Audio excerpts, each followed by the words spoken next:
There's more to you than you think. And you know that too, because you upbraid yourself for not manifesting it. And you say to people, well, I ask people, for example, well, who do you admire? Because that instinct for admiration is part of the instinct for imitation. It's like, who do you admire?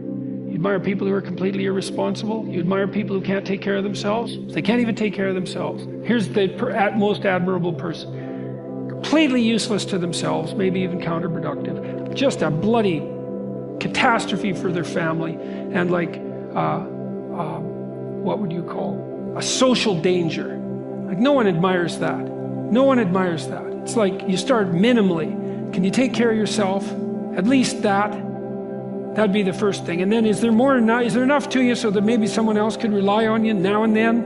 And maybe a number of people, maybe your family. You could be the glue that holds them together and mends them. And then maybe there could be more to you than that. Maybe you could be someone for your community, and God only knows how far you could go with that. Those are the people you admire. It's like, well, try that out. See what happens. Start locally. Carl Jung said, this is one of my favorite Carl Jung quotes, he said, modern man does not see God because he will not look low enough. I really like that. And so, I've been telling the people that I talk to the same thing. It's like, you have a certain amount of potential within your grasp. You may find what you have contemptible because you're not in a position of power. This modicum of possibility that's been granted to you is beneath you.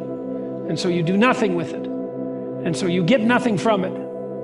You take that seriously. You do the small things you can, the humble things that you can to put yourself together in those tiny, embarrassing ways that are real.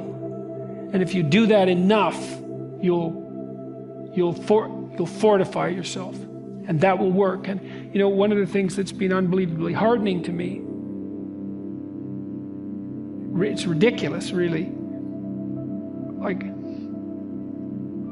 normally now, if I go out during the day, if I go to any city, I've been to like 150 cities in the last year, and if I'm walking around on the street or in an airport, someone will come up to me about every 10 minutes or so, and they'll say the same thing. They always say the same thing. They first of all apologize for bothering me, and they're very polite. So all my interactions with people, you'd never guess this from like my reputation in the press, but all my interactions with people in public are unbelievably positive. And the people will come up and say, I was in this small domain of hell a year ago or 6 months ago, whatever it is, addiction, alcoholism, I wasn't getting along with my family. I'd been living with my girlfriend for 5 years and we were stuck. I didn't have any direction for my career. I was nihilistic, I was whatever. All the different ways that people can fall into a pit and be miserable. He said, I read your books or I watched your lectures and I decided I was going to try to put my family together. Or I was going to make a vision and pursue it. Or I was going to try telling the truth. I was just going to try one of these things. And things are way better, way better. One of the things I've been suggesting to my audiences, it's one of the rules in my book, is that you should tell the truth, or at least you shouldn't lie. It's like, you can't tell the truth because what the hell do you know? But you cannot lie. Like each of us knows when we're about to utter something that isn't true.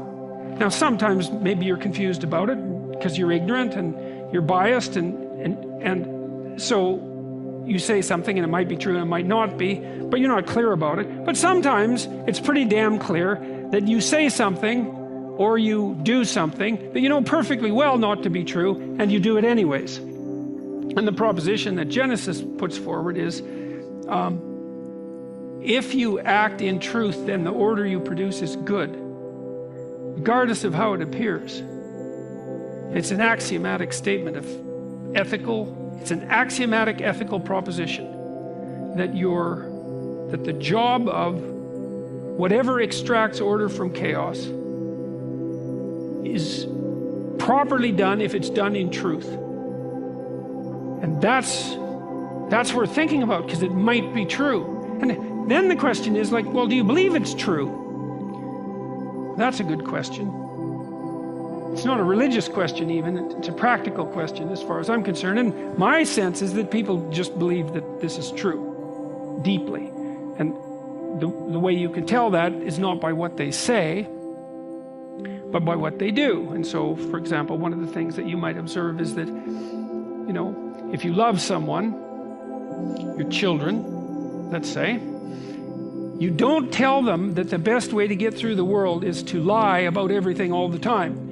You don't sit them down and say, look, this is a corrupt enterprise, and altogether, and you can't trust anyone because they're always lying about everything. And your job is to become the best liar you possibly can become, because that's the way to get to where you need to get to and to set the world straight.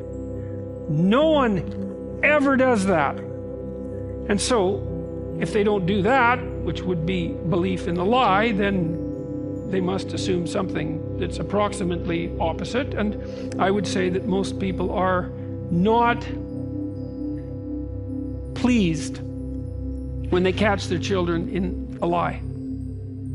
And so then you have to ask, well, why is that?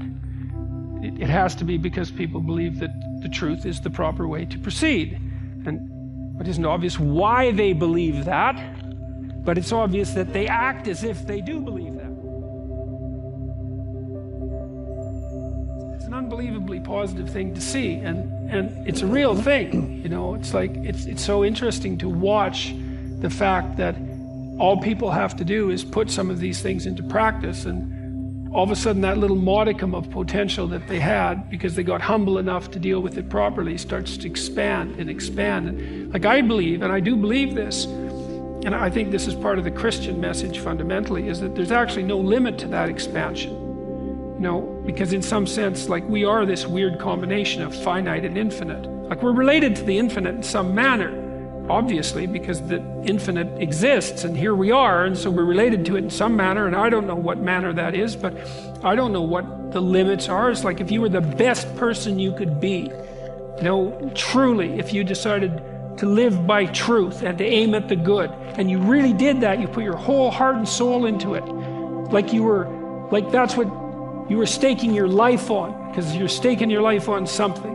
Who the hell could you be? And no one knows, you know. You know perfectly well you could be far more than you are. And you don't know what the upper limit of that is. And we certainly don't know what the upper limit would be if there were lots of people doing that. God only knows what problems we could solve. You know, there's lots of suffering and misery in the world. Plenty. And it's no wonder that people get bitter. But God, as you pointed out before, you know, we've got no shortage of ingenuity and possibility. And if we were serious about making things less wretched than they are, who knows what miracles we could pull off.